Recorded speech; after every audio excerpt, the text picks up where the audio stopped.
On the edge of real and cyberspace, there's one place you can go, and you found it. Welcome to KWTV, the one and only screencast that tunes tech, deal wave life, and lets the technology work for you. My name is Nightwise, and for the coming episode on KWTV, I'll be your host as we review Samsung's flagship in its battle against the iPhone, the Samsung Galaxy S2. Is it the iPhone killer it's touted to be? Because we've heard so many times before, but this time it might actually be true.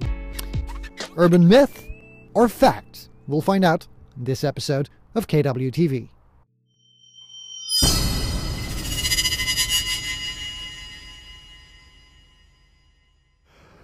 It's gonna be an iPhone killer. Well, if I had a dime for every time I heard that over the last few years, I would be rich. Because ever since the iPhone 3G, 3GS, 4G, and 4GS came out, there's always been one company that yelled, "We are going to build the iPhone killer." With the iPhone killer, that usually meant that they would bring out a device that would look like an iPhone, try to act like an iPhone, but didn't actually measure up to being an iPhone. And it was just sad. Most of the time when they yelled, "iPhone killer," I knew it was gonna suck. So when the Samsung Galaxy S1 came out, the i9000, I thought, maybe they're right. At the time, I was on the very verge of buying an iPhone 4. And I thought, well, this is gonna be it. I'm gonna get an iPhone 4. And then I walked up to the counter to order one, and suddenly there was this little brochure of the SI9000 by Samsung, an Android phone.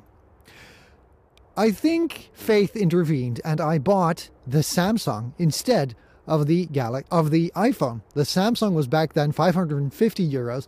The iPhone was 630. I didn't go for the price difference, but I did want to try this Android thing everybody was talking about. It turned out it was an interesting choice because I kind of learned a lot from my S9000, my Samsung Galaxy S. And what I did learn was anger management. Lots of anger management, because quite frankly, that device drove me insane. The software was awesome. The screen was good. It was pretty fast. I loved Swipe. It was light. But it also had, some kind of Alzheimer's, because you'd be working on it and tapping away, and then suddenly it would just go and come back again. And I didn't know why. It just stopped from time to time. There was software on there like the augmented reality thing that they put in that didn't really work, that was very slow. And after a few months, I really got a little tired of my Samsung Galaxy S going and coming back again, that I decided to sell it instead and get an HTC. So when the opportunity presented itself to test the S2, the Samsung Galaxy S2, I thought, you know what, I'll give them another try. Niana said, "If you ever get a Samsung again, I'm leaving you. Because quite frankly, you got so upset at that phone, it can't be good."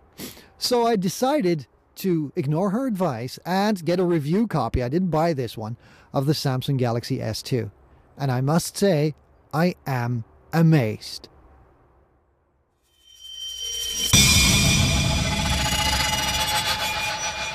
My first impressions of the S2 by Samsung, the Galaxy S2, were that, once again, this phone is very, very light. Compared to the iPhone, I would dare say it almost feels like half the weight. It is slightly wider, but it is also a little bit thinner than the iPhone. I'll show you some detailed shots a little bit later on. And what I really liked out of the bat was the way you hold this phone. It's not as easy to hold as the iPhone, but it is a lot lighter to hold than the iPhone, which makes it a little bit more natural to hold. Now, I did want to go through some of the things that were lacking on the S1 and that I'll compare to the S2 before we go into a detailed review. But on first glance, it feels right in your hand. The screen is really, really bright. And what immediately gets noticed when you operate the phone, this thing is lightning fast. And I really say fast. It's a good, fast phone. It responds very fast. The screen is absolutely awesome. It's a little bigger than an iPhone 4G, and I must say I absolutely love it. The quality is good. The screen size is larger, but it is still easy to operate.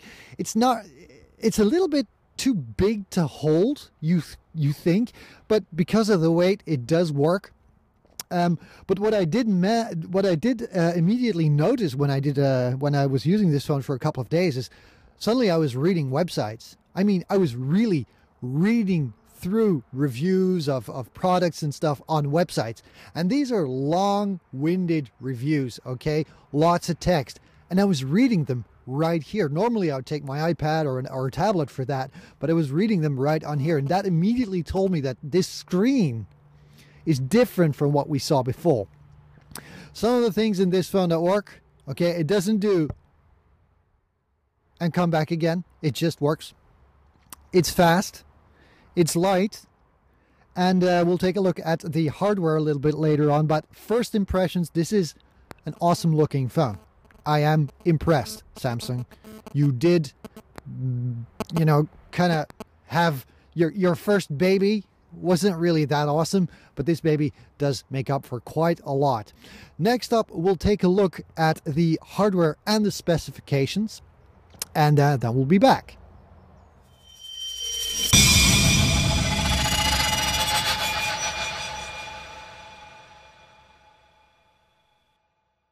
When you compare the Samsung Galaxy S2 to some of the other phones on the market out today, it doesn't really look different by, you know, just first glance. If you can see right next to here is the Desire HD, Desire's HTC's flagship from last year, and right next to it is the Samsung Galaxy S2.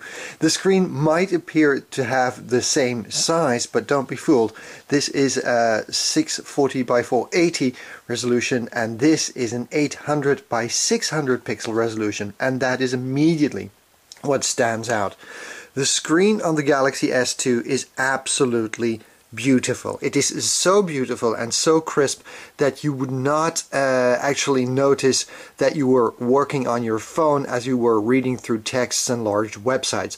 The resolution really does shine. I tried the Galaxy S2 for a couple of days, and then I thought, you know what, I've got a Desire HD, it's about the same size, I should be able to do the same things and not really notice the difference. But boy, do you notice the difference in screen size. That is absolutely where the S2 stands out. Now, hardware wise, as you can see, it's a fairly thin phone. We have the micro USB connector at the bottom, headphone connector at the top. Here is the buttons for the volume, and the power button is here. At the back we have a little gritted plastic, or kind of rough plastic to hold it in your hands. The phone is a little thicker at the bottom, just like the Galaxy S2, and it is actually fairly nice to hold in your hands, although it has a big size.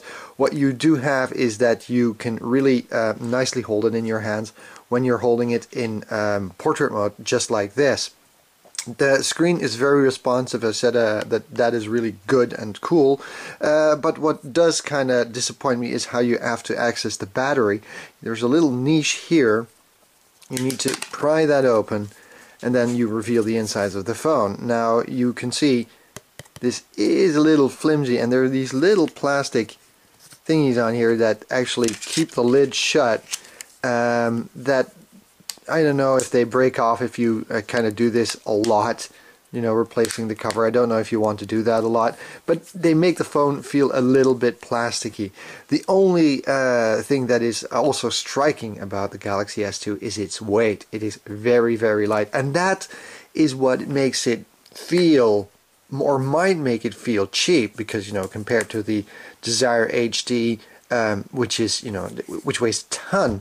And, you know, a run-of-the-mill iPhone 4 is also quite heavy. If you take a look at some size comparisons here to the iPhone 4, as you can see, it's a little bit higher than the iPhone 4. It's a little bit less thick. It's a little bit wider. You know, it's just a bigger phone. But it is absolutely worth it. A very, very well-designed phone, nice to hold and pretty easy to operate in your hand.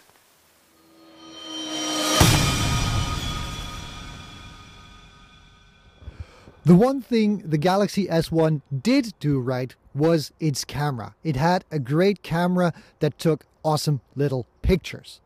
So does this one. But with the S1, there was one major flaw. The microphone was absolutely terrible. Now, that has changed. I'm going to try to test the camera here as I'm filming this. So I'll be filming you guys, filming me guys, and you can just listen to the audio on a separate track here, so you can really get a feel for it, how the Samsung Galaxy S behaves video-wise. So the picture's nice and crisp. I can just tap to focus where I want to film. There you go. And it actually works pretty nice. I'm going to flip the camera around, and I'm going to do something I shouldn't be doing. I'll step out of the frame, flip the camera. Can I flip the camera? Wait, let me see. Okay. Okay, that's it. Okay, well, there's a little bit of an error here, or something that is quite funny. I cannot flip the camera around and record video. So, let me try this again. When I put it on camera mode, there you go. I hope you can see this. When I put it on camera mode, I can flip the camera around. There you go. When I put it to video mode, it immediately switches back to the front camera. So that's kind of a little bit of a bummer, because that was one of the errors that I also noticed with the Samsung Galaxy S1. You could not do video recording on the person-facing camera. Because front or rear-facing camera, that's, you know, all very different. And this one has the same problem. So that's 1 point down for the Samsung Galaxy S2, and I'm really disappointed at that. Luckily, the video it does film and the pictures it does take are crisp and good, but no front-facing or rear-facing or person-facing camera video recording. Strange, because it's a functionality that normally should be available. Even the cheapest HTC, the HTC Cha-Cha, does great front-facing camera video. Does great front-facing video, and this one does not, which is kind of a bummer. So 1 point down for the S2. The Samsung Galaxy S2 sports, of course, Android, and I'll give you a little check. I'll check right now which version of Android that actually is. And I think that the version that is on here is 2.3.6, which is a fairly recent version of Android on a smartphone. The only downside is that the software update, once again, needs to be done not over the air but by Samsung's software called the KWTV software. Also, not a good thing. I think that by now you can do it over the air, but you need a Samsung account to do so, which I think is a real bummer. To upgrade your phone, you don't need a Samsung account or God knows what. Just give me the new version of Android. Once again, a little bit of a bummer here, and that is also a flaw they carried over from the Samsung Galaxy S1, which only did Samsung updates with the KWTV software, which wasn't at that time available on the Mac, for God's sake. So, I don't know, tethering your phone to your computer in order to upgrade the software, it kind of smells last year-ish. I don't think phones need to do that anymore. Syncing your phone to your PC with a cable is something very 90s. These things should operate on their own. This baby has a really fast processor. It has good software. It can stand independently without being synced to a computer in order to get its software update. It should operate independently. We're going to take a look at that software, how it operates, and we're going to take a look at some of the functionalities that the Samsung interface adds to Android, and we'll do that right now.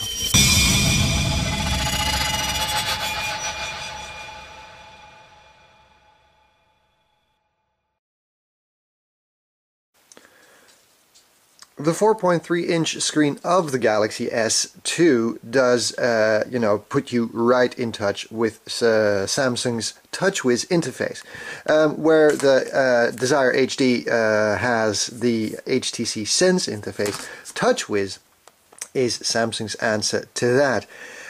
I hated touchwiz in the beginning. I thought, what the crap is this? But once I got used to it on the Galaxy S1, it was actually pretty nice to operate. To be very, very honest, Sense is a lot more stable Sense on the HTC is a lot more stable compared to touchwiz on the Galaxy S1. But on the Galaxy S2, they have kind of fixed touchwiz. What I absolutely like about touchwiz is the way you interface with the keyboard. I'll just show you here. As you can see, the phone is also very, very responsive. We'll put up a new tweet. You have, of course, the classic keyboard. In portrait mode, that keyboard becomes very, very nice to type on. I don't know, for some reasons the keys are just at the right angle and the right size, and I really pound off pretty fast texts on this one. But what it also comes with is Samsung's great swipe, where the phone actually knows what you're going to type. So we'll try this. Hello. How are you today? You are watching KWTV. Now it doesn't know what KWTV is, so it's going to give me some options. Because it's a kind of a strange name, I'll just try Nightwise. Just to use a word that's not in the dictionary, and it will even suggest some words to you, depending on what you use the last. So just choose Nightwise here. Now swipe is absolutely awesome. It also works in portrait mode.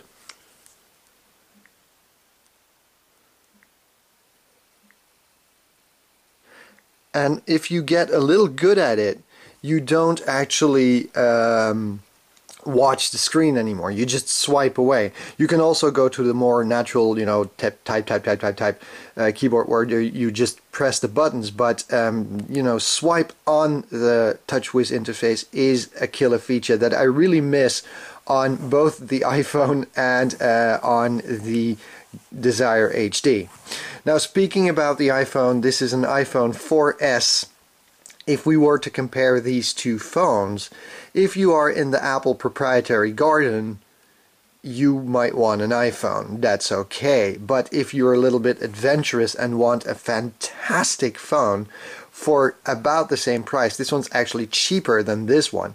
These are about, let's see, 430 to 550 euros in the stores. iPhones here in Belgium start at about 630. So there's a significant price difference. So compare these two phones together.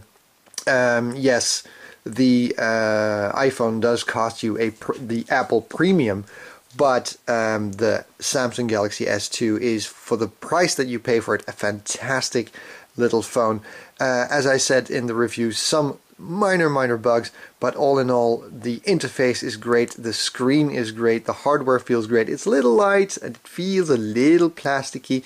The screen is also not made of glass but out of plastic, but it is a great little phone.